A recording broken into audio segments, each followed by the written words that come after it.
to hit jacks. Like you want to hit him right now. Your idea about this lane is like you want to poke the jacks whenever he goes for a minion. But if you're on this side of the lane, it gets pretty hard to do that.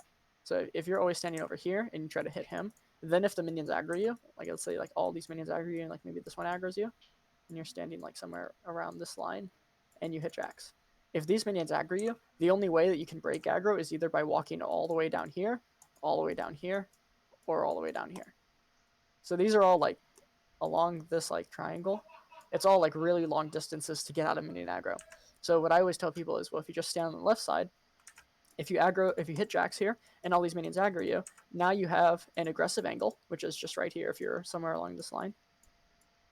You can either take this aggressive angle or this defensive angle, and the bushes both break aggro. So now you have a much smaller like line that you have to traverse to get to an area where you break aggro. You know, this fucking triangle thing is way smaller. Okay. So especially if you're ranged, especially if you're winning lane, if you take control of the left side, you'll be able to poke your opponent a lot more effectively. Also, it gives more advantages. Like if the jungler comes from here and you're here, you're going to be way easier to get onto. Like imagine a jungler with like an early game stun. It'd be like Rek'Sai. Imagine Rek'Sai. Yeah, that's a good example. Camille's also a good example. Rek'Sai pops out of this bush. Camille pops out of this bush. It's really easy for you to die. If you're left side, controlling left side, Rek'Sai and Camille have to take a lot longer to get to you. So left side gives you more advantages that way because you're farther away from the people ganking you and you have better lane presence. You have a better ability to poke your opponent. So I always tell people to try to control left side if you can do whatever you want. And the jacks started on left side here. So I told you because you can poke him at level 1, just walk over and start hitting him. Because you benefit more from it than he does because he's melee and he doesn't have a dash at level 1. But you can just stay far away and keep poking him. So like here, right into the bush, that's good. And right out of the bush again. You can just go into your minions here, or you can keep walking away like this. Both are like pretty good because the trade you took was on a bad timing. But what you have to look for, so your camera's bad here, and also your mouse is bad here. Your camera has to stay like locked on basically to Jax so that you have a better view of like this. Because he's going to run away soon. You can, like, if you're just watching this, you can tell that in the next few seconds, Jax will have to walk back somewhere along here because all these minions are hitting him constantly. So at some point, if he stays here, he'll constantly take more damage than he's dealing. So eventually he'll die. So he'll probably realize that as well and walk backwards.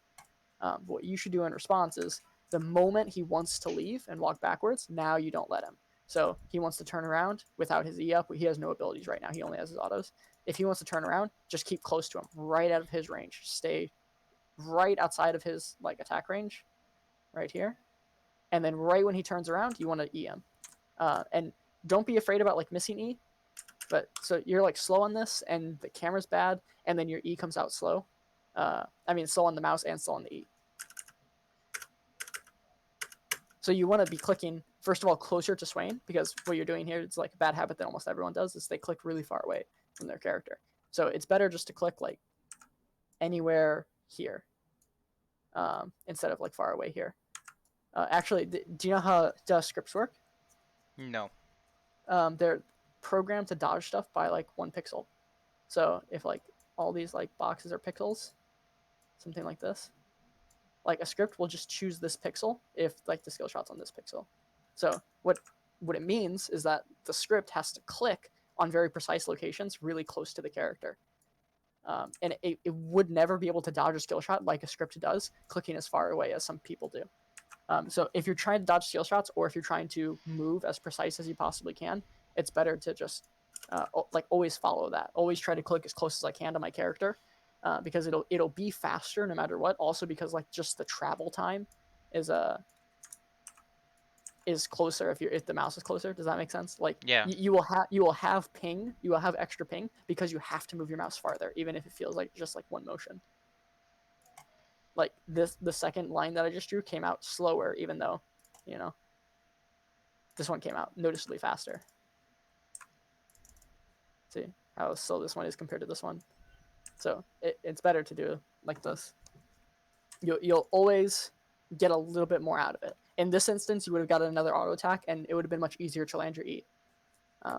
But like even in instances like this, when he hits level 2, I think he's going to jump on you. If you're clicking closer to yourself, you get a small distance advantage because you'll be able to move away faster than you normally would if you're like click farther away.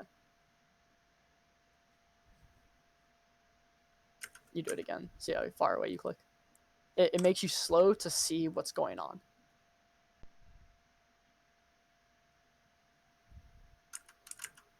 See how your mouse goes like far away here. Okay. This stuff looks small, but you can review it yourself and you can just see like every time if I clicked faster, closer to myself, could I have gotten an extra auto here? And a lot of times you'll see like a lot of times you'll say no, and a lot of times you'll say yes. But if it's like if you can see it enough times, obviously it's something that I should probably fix. So in this part of the lane, you have a big health advantage, and the lane's coming into you. So you know the lane's coming into you because 1, 2, 3 minions lived, and only one of yours lived. So the opponent's wave is going to come into yours slowly. So what you want to do is just chill out in this bush or this bush with a ward and river. You don't have a ward because I think he used it at level 1. And then whenever he goes for a minion, try to hit him and then break minion aggro as fast as possible. The reason that right side is really bad again here is because if you hit Jax and the red minions all aggro you, if all these minions hit you, the blue minions that you have aren't just going to immediately aggro Jax because he hasn't hit you yet. You've only hit him. So the red minions will stop hitting the blue minions. It's going to be confusing because we're always playing the pronoun game, like with red and blue. But basically, the wave won't push into you, like to this point where you want it. This is like the dream. It won't do that as well if you hit Jax without breaking aggro quickly. But if you're on the left side, the minions never actually get to hit you. So you'll hit Jax, minions will aggro you, and then you break it by going into the bush so that the lane still comes in. But now Jax is lower and lower and lower HP, and eventually the lane gets stuck here, and he can't do anything about it. And then he's fucked. And he has Ignite as well, so he has to take a bad recall. So this stuff, it probably sounds like a lot right now, but this is, if you can get the stuff down, it's you won't have trouble laning against these players because these players are not aware of this stuff. If you can get it down and then follow it up with mechanics, basically, this is the stuff you need, like in-lane mechanics with lane decision making. Okay. Most of the mechanic stuff you need to get down involves your mouse and your camera. Because Swain is like pretty simple. Like you don't have like super hard skill shots. The thing I was telling you this game was don't be afraid of missing your E. Just practice throwing it out and hitting it. Because when you like when the opponents made the mistake, like at the first frame, we'll go back to here. Is it right here? Yeah, it's right here.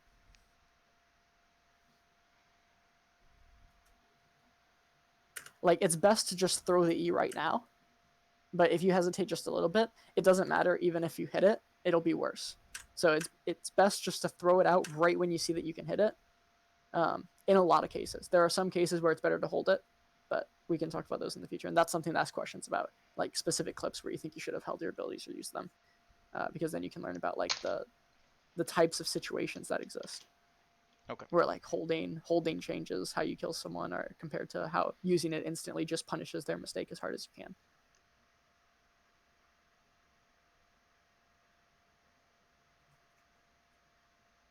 But this is a lot of stuff that you have to learn right now to be able to consistently beat people in lane. It's just like minion rules, what the lane's going to look like 30 seconds from now, how you should be using your abilities, and like where to stand in the lane. Okay. So this is all really good. All this trading is really good. But again, go to the left side so that you break the aggro, because these minions need to all die. These blue minions really need to die, or the wave is going to slow push back into Jax. So this is even a hard lane state to figure out. So you might not even realize that it's that's pushing against you until like right now, or pushing towards Jax. I mean,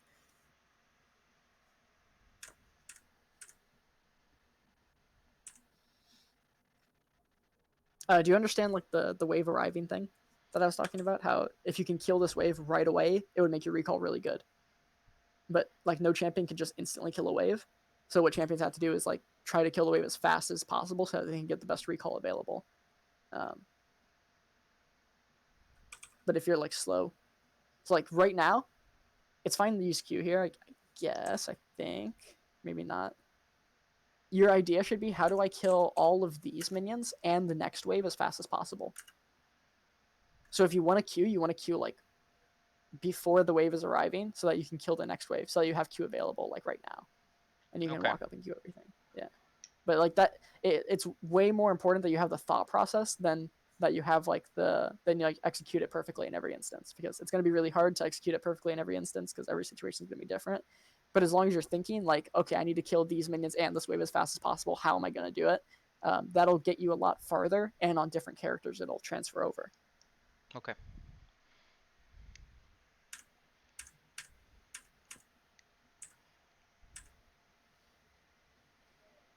Lane states like this are really good. You should look for pictures like this in like future games. You should try to make your lane look like this, because just imagine you're the Jax, and this is also a really important part of review, is trying to empathize with your opponent, trying to think like how the things that you're doing make the Jax feel, and how things that the Jax is doing make you feel.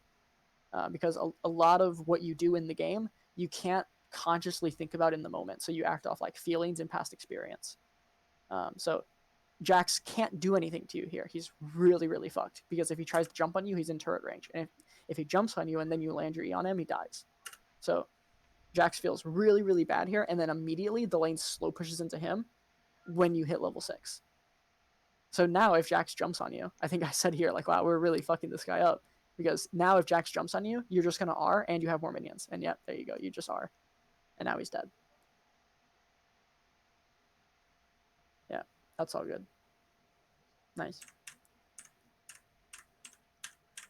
All pretty normal stuff. Until here. Almost all of your punishes can be better, and it has to do a lot with your mouse. Your mouse is going to be like the first thing that you really have to fix to see your mechanics get better.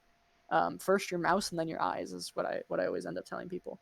Your mouse has to get better so that you can basically like get the best punishes, or like CS perfectly, or basically act on the information that you know is right in the best way possible.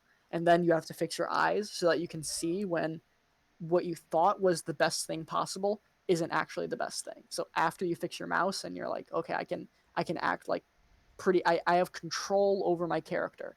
Do you play fighting games? Is a really good way to explain this. League Do you play is like really the only game I play. do you watch other games at all? Like, do you watch Super Smash Bros. Melee competitive? No. Okay. Um, you've played any games when you were a kid? League is the only game you've played? When I was a kid, I played like freaking Tetris, Super Mario World, Mario Kart. Okay. No other competitive games. I guess No, no Tetris is other. sort of competitive. Hmm. Okay. Yeah, Yeah. it's always hard. It's always good to use other games as a platform to explain things, because, like, when we're talking about League, um, like strategy isn't built into how we talk about League. Like, I can only talk about League using the specifics of the game, so um, I'll have to try to make someone understand strategy by using League specific terms, and often it's easy to use like other games terms to just show that there's a parallel, and that'll make strategy easy to understand, because someone will understand like this exists in multiple games across like multiple different platforms. So like strategy is just its own language, and the way that we understand the language is with games. So when people play other games, it feels really, really easy to like explain concepts to them. And when someone only plays League, you have to use League terms with them. That's like the only way to figure something out with them. Which isn't like a terribly constricting thing. It just works easier. It's really easy to explain different forms of strategy with different games. You can imagine how fighting games might transfer over really well to laning, because laning is like the only 1v1 part of the game that you have, and fighting games are all 1v1. So when you're trying to go really in depth with laning, you can imagine like, oh yeah, fighting games would be a great way to explain that to someone, and it is. A lot of the stuff just carries over almost perfectly.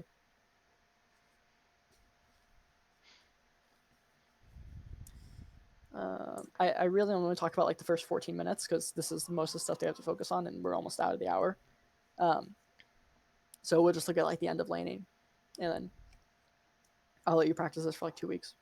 All Just right. this there's already like tons of stuff that to fix. If you fix this stuff in lane, it won't just help you in lane. It'll fix problems that you'll have that go into mid and late game like just as much. Like stuff with your mouse and stuff with your eyes that we'll get into later. Like looking at the right thing at the right time and clicking close to your character, making sure that you're doing the most damage with your combos and like using your cooldowns on the right timing and using your shield shots up in the right moments. It's not just for lane, obviously. It'll play into team fighting, it'll play into late game scenarios. Also, you do this a lot. You always click back when some guy jumps on you, but you're so much stronger than this guy. You don't ever have to give him room. Like you can watch this play and just imagine, what if I just stood still? And you can imagine all the extra times that Jax autos you. What if you just stood still right now and hit him?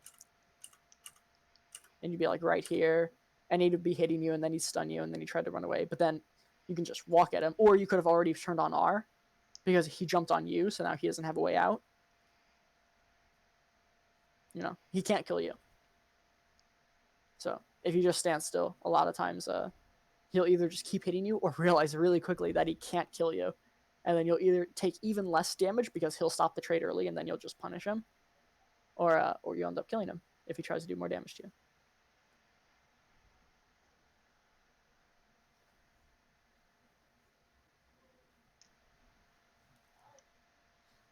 Okay, sorry, I just like yelled at you for 40 minutes. Do you have any questions? Is there anything that's unclear? No, it's all pretty clear. It just, Yeah. I guess Yeah, a it's a lot of lot. bad habits that I need to clean up. That's probably gonna Yeah. take a while. I need to be conscious about. Yeah, because like a lot of bad habits together, you can't play the game properly. If you just combine a bunch of bad habits, you won't get anywhere with like any sort of, even if like you review it and you say like, oh, I have like these 15 bad things that I'm doing and I need to like fix all of them. You have to fix a lot before you see a difference, because what's the difference between like 15 and 13 bad habits? You know, and that's probably like smaller numbers, because I mean I probably have like 15 or 13 bad habits in lane that I'm like constantly doing to this day. So you fix more and then you encounter more. So like you might fix a problem and then see two more pop up, because you'll go further and further with it. But this is all like the first things that I tell lower MMR players is your mouse has to get a lot better, and then you have to start looking at the right things so that you can get yourself to the right place when you have control of your character. And you already sort of like you do like the first steps of that. You're like watching minions as they get low and timing your skills with it. But there's a lot more you can do with that. So we won't have to talk about that, but we'll talk about like all the other things that you can see before they happen, because you need to start imagining like the lane 5 seconds from now as well as 10 seconds from now. And then it's really easy to make decisions on it once you can see that stuff. And this is all because Swain isn't so mechanically intensive. Like he has a skill shot, but it's not so much of a skill shot. It's really his only skill shot is a Z. Yeah. And you kind of just throw it at him. Yeah. So you're able to think about a lot more in terms of like decision making, with lower difficulty characters, which is why Annie is so good. Should I give Annie a try then? If you play mid, you should play Annie, but you can play Vlad and Swain. It's not so terrible. If you really like Vlad and Swain, you play them for a long time. Yeah, keep playing Vlad and Swain. I think that's all I have for you now, but obviously we'll go over more and more stuff as time goes on. Yeah, we'll always start with like pretty basic stuff that like it'll sound like busy work, you know. Okay. All right. I'll get these videos to you and I'll talk to you later. If you have any questions about anything at all, if you like watch the video back and you don't understand something, message me on Discord for anything. I'll get back to you. All right. I'll Thank you. try to help you with anything you have questions with. Yep, sounds good. All right, I'll get these videos